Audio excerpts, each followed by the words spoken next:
Welcome friends, welcome to master CBSE. और आज हम देखने वाले हैं हमारा सेकंड टॉपिक ऑफ फेडरलिज्म, जो है chapter number 2 of our political science. ठीक है। और ये टॉपिक में हम देखेंगे कि इंडिया में ऐसा क्या है जो इंडिया को फेडरल कंट्री बनाता है। मतलब फेडरलिज्म हमारे इंडिया में प्रैक्टिस की जाती है। ठीक है। कैसे तो ध्यान देना है कि हमने इसके पहले श्रीलंका और बेल्जियम का एग्जाम्पल देखा था कि इन्होंने भी बहुत सारी प्रॉब्लम फेस की, बिकॉज यहाँ पे बहुत ज़्यादा डाइवर्सिटी थी। बट हमारे इंडिया में इससे कहीं ज़्यादा डाइवर्सिटी है, बिकॉज यहाँ पे लैंग्वेज काफ़ी है, रिलीजन काफ़ी है और रीजन काफ़ी है। राइट। मतलब तीन चीज़ें हैं।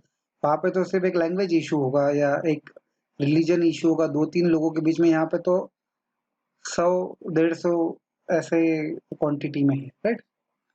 तो बहुत सारी भाषाएं हैं। तो ये बहुत ज़रूरी है कि मतलब हमारा फेडरल कंट्री का सपना कैसे पूरा हो। तो पहले तो इंडिया जब इंडिपेंडेंस के लिए लड़ रहा था तो बहुत पेनफुल रहा इंडिपेंडेंस, ब्लडी। मतलब बहुत सारे लोगों की डेथ हुई ड्यूरिंग द इंडिपेंडेंस मिलने के बीच में, जो भी मोमेंट्स थी उसमें। उसके बाद भी हमको एक पार्टीशन हुआ हमारे कंट्री का, पाकिस्तान और इंडिया के बीच में। एंड कॉन्स्टिट्यूशन हमारे इंडिया में जो आया, तो कॉन्स्टिट्यूशन ने हमारे इंडिया को यूनियन ऑफ स्टेट, मतलब होल्डिंग टुगेदर फेडरलिज्म का एक टाइप दिया, जहाँ पे सेंट्रल गवर्नमेंट ज़्यादा पावरफुल है और स्टेट गवर्नमेंट उसका सबऑर्डिनेट तो नहीं है, बट उसके इंडिपेंडेंट अपने राइट है। बट सेंट्रल गवर्नमेंट हमेशा प्रिविल करेगा अगर उसको करना है। ठीक है। तो ये कॉन्स्टिट्यूशन में, इंडिया के कॉन्स्टिट्यूशन में फेडरेशन ये वर्ड यूज नहीं किया। इन्होंने क्या बोला? Union of state. But India की जो यूनियंस है, मतलब ये जो भी है, ये फेडरेशन के लॉ पे ही बेस्ड है। ये कैसे? तो हमको वो 7 फीचर्स याद करने पड़ेंगे जो पिछले टॉपिक में हमने देखे थे। कि पहला कि 2 टायर से ज़्यादा गवर्नमेंट रहनी चाहिए। यस, हमारे इंडिया में सेंट्रल गवर्नमेंट, स्टेट गवर्नमेंट, ऐसे 2 टाइप की गवर्नमेंट है। इवन 1991 में थर्ड टाइप का गवर्नमेंट जोड़ा गया है, जिसको लोकल गवर्नमेंट या म्यूनिसिपैलिटी या पंचायत राज बोलते हैं। राइट। तो 3 टायर ऑफ गवर्नमेंट है, सबके जुडिक्शन अलग अलग है, सबके रिसोर्सेज अलग अलग है, सबके अपने सब अपनी अपनी ऑटोनॉमी इंजॉय करते हैं प्रॉपरली। तो इसीलिए ये जो सिस्टम है गवर्नमेंट का, सेंट्रल, स्टेट और लोकल लेवल का, इसको हम फेडरल स्ट्रक्चर जरूर बोलेंगे। बट सबका अपना अपना एक पार्ट है। मतलब स्टेट गवर्नमेंट क्या करेगी, या कोणत्या चीजों पे डिसीजन ले सकती है, और सेंट्रल गवर्नमेंट कौन सी चीजों पे डिसीजन ले सकती है, इसकी लिस्ट अलग अलग कॉन्स्टिट्यूशन ने ऑलरेडी करके दी है। तो वो लिस्ट क्या है? तो यूनियन लिस्ट उसको बोलते हैं, ऐसे सब्जेक्ट जो नेशनल के इंपॉर्टेंट सब्जेक्ट है, जिसके ऊपर सिर्फ सेंट्रल गवर्नमेंट अपना एकाधिकार रखती है। मतलब वो वही सिर्फ एक डिसीजन मेकिंग बॉडी रहती है उसमें। और इसी को हम, ये लिस्ट को, ऐसे सब्जेक्ट के लिस्ट को हम बोलते हैं यूनियन लिस्ट। राइट। अब यूनियन लिस्ट क्या है? यूनियन लिस्ट में ऐसी चीजें आती है जैसे डिफेंस कंट्री का, मतलब army, navy, air force. Foreign affairs, मतलब दूसरे देशों के साथ में हमारा रिलेशनशिप कैसा रहेगा। बैंकिंग, कम्युनिकेशन, करेंसी, जो नेशनल लेवल इंपॉर्टेंट इशू है, जो एक स्टेट लेवल पे सॉल्व किए नहीं जा सकते। और इसका कारण क्या है? बिकॉज ये सारे सब्जेक्ट पे एक यूनिफॉर्म पॉलिसी चाहिए। क्या चाहिए? एक यूनिफॉर्म पॉलिसी चाहिए थ्रू आउट द कंट्री। ये स्टेट में अलग और वो स्टेट में अलग, ये करके नहीं चलेगा। इसलिए ये सारे जो चीजें हैं, ये यूनियन लिस्ट में आती है। राइट। फिर स्टेट लिस्ट क्या है? स्टेट में क्या आएगा?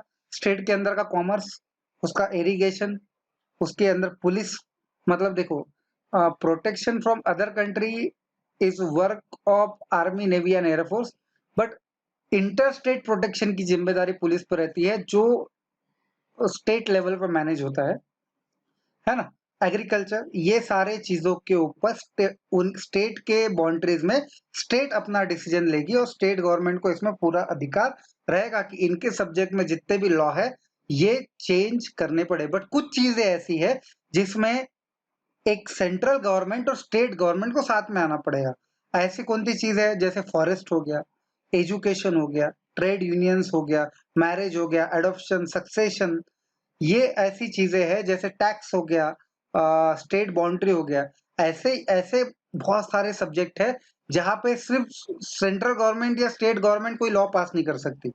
अगर आपको ये सारे सब्जेक्ट पे लॉ चाहिए तो आपको क्या करना पड़ेगा, सेंट्रल गवर्नमेंट को स्टेट गवर्नमेंट का कंसेंट लेना पड़ेगा, या स्टेट गवर्नमेंट को कुछ चेंज करने के लिए सेंट्रल गवर्नमेंट का कंसेंट लेना पड़ेगा। तो ऐसे लिस्ट को, मतलब ऐसे सब्जेक्ट जो दोनों के लिए इंपॉर्टेंस है बट वो डिसीजन इनॉर्मसली कोई एक गवर्नमेंट नहीं ले सकती, ऐसे जो लिस्ट है इसको बोलते हैं कॉन्करेंट लिस्ट, जो दोनों के बीच में आती है। बट अगर कभी कॉन्फ्लिक्ट अराइज होता है, मतलब दो स्टेट के बीच में अगर कॉन्फ्लिक्ट अराइज होता है, तो हमेशा एक बात ध्यान रखेंगे कि सेंट्रल गवर्नमेंट जो रहेगी या यूनियन की गवर्नमेंट जो रहेगी, अगर उसने कोई लॉ पास किया तो उसको स्टेट को मानना पड़ेगा कॉन्करेंट लिस्ट में। मतलब हमेशा यूनियन गवर्नमेंट का जो लॉ रहेगा वो प्रिविल करेगा, मतलब इनसे आगे रहेगा, उसको मानना पड़ेगा स्टेट को। बट ऐसे सब्जेक्ट जो अभी अभी आए हैं, जो पहले जब कॉन्स्टिट्यूशन बना तो नहीं थे, ऐसे सारे सब्जेक्ट के अधिकार सिर्फ सेंट्रल गवर्नमेंट को दिए गए हैं। मतलब बाय डिफॉल्ट अगर कोई भी नया सब्जेक्ट अराइज होता है जो अभी तक यूनियन लिस्ट, स्टेट लिस्ट और कॉन्करेंट लिस्ट में नहीं है, तो वो सारे सब्जेक्ट का जो अधिकार है वो कहा जाएगा, सेंट्रल गवर्नमेंट के पास जाएगा। ठीक है। बट एक बात ध्यान रखेंगे कि हमारा इंडिया का जो कॉन्स्टिट्यूशन है ये होल्डिंग टुगेदर फेडरलिज्म हमको देता है, जिसमें सभी स्टेट को इक्वल पावर नहीं दी जाती। कुछ कुछ स्टेट को कुछ स्पेशल स्टेटस दिए गए हैं, जैसे जम्मू कश्मीर को स्पेशल स्टेटस दिया गया था आर्टिकल 370 ए और 370 के जरिए, बट अब वो स्पेशल स्टेटस निकाल लिया गया है इस साल। बट ऐसे कुछ स्टेट थे हमारे इसमें जिनको स्पेशल स्टेटस दिया गया था। इवन अगर वहां पे आप वहां पे लैंड नहीं खरीद सकते थे, जम्मू कश्मीर में जाके आप अगर वहां के परमानेंट रेसिडेंट नहीं है तो आप वहां पे लैंड खरीद नहीं सकते थे, सिर्फ जम्मू कश्मीर के लोग ही जम्मू कश्मीर में इन्वेस्टमेंट कर सकते थे। कुछ इस वजह से वो पीछे भी रहा है, बट ये आर्टिकल 370 जब जम्मू कश्मीर को हमारे इंडिया के यूनियन में लाया गया, डॉक्टर हरी सिंह, सॉरी, महाराजा हरी सिंह वहां के राजा थे, जिन्होंने सरदार वल्लभ भाई पटेल के साथ में ट्रीटी साइन की, और वो ट्रीटी के द्वारा एक स्पेशल स्टेटस जम्मू कश्मीर को दिया गया कि वो पूरे इंडिया से अलग रहेगा, उसका जुडिडिक्शन अलग रहेगा। इवन इंडिया के जो पार्लियामेंट में जो भी लॉ पास किए वो जम्मू कश्मीर में लागू नहीं होंगे। ये सारी चीजें वहां पे थी, बट अब ये हट चुकी है। और एक चीज है कि कुछ स्टेट को पूरे अधिकार नहीं दिए जाते हैं, बिकॉज वो एक तो स्टेट बनने के लिए बहुत छोटे हैं, या मतलब छोटे हैं, और उनका रेवेन्यू, या ऐसा समझेंगे कि जो एरिया है वो छोटा होने की वजह से, तो ऐसे जगह को हम बोलते हैं यूनियन टेरिटरी। जैसे अभी जम्मू कश्मीर भी स्टेट नहीं बचा है, वो यूनियन टेरिटरी हो गई है दो। एक जम्मू एक यूनियन टेरिटरी है और कश्मीर एक यूनियन टेरिटरी है। सॉरी, जम्मू कश्मीर एक यूनियन टेरिटरी है और लद्दाख एक यूनियन टेरिटरी बन चुकी है, स्टेट को डिवाइड करके। अब दिल्ली एक यूनियन टेरिटरी है, लक्षद्वीप है, उसके बाद में दीव दमन द्वीप है, ये सारी यूनियन टेरिटरी है। ये कोई इनके रीजन के वजह से ना ये कोई स्टेट में मर्ज किए जा सकते थे, या इनकी जो डाइवर्सिटी है इस हिसाब से इनको अलग रहना दिया गया। तो ऐसे जगह पे स्टेट गवर्नमेंट का लेजिस्लेशन तो होता है, बट इनकी मैक्सिमम जो कमान है वो यूनियन के हाथ में होती है। मतलब वहां की पुलिस वगैरह सब कुछ जो देखती है वो यूनियन गवर्नमेंट। यहाँ की जो जनरली कमान है ये लेफ्टिनेंट गवर्नर के अंडर होती है। यहाँ पे जैसे मैंने बताया कि गवर्नर फंक्शन नहीं करते यूनियन टेरिटरी होने की वजह से। और ये जो यूनियन गवर्नमेंट है या स्टेट गवर्नमेंट है जो अपने पावर क्या करती है, एग्जीक्यूट करती है, एक्सरसाइज करती है, ये ऑलरेडी कॉन्स्टिट्यूशन में कौन क्या करेगा ये ऑलरेडी दिया हुआ है। और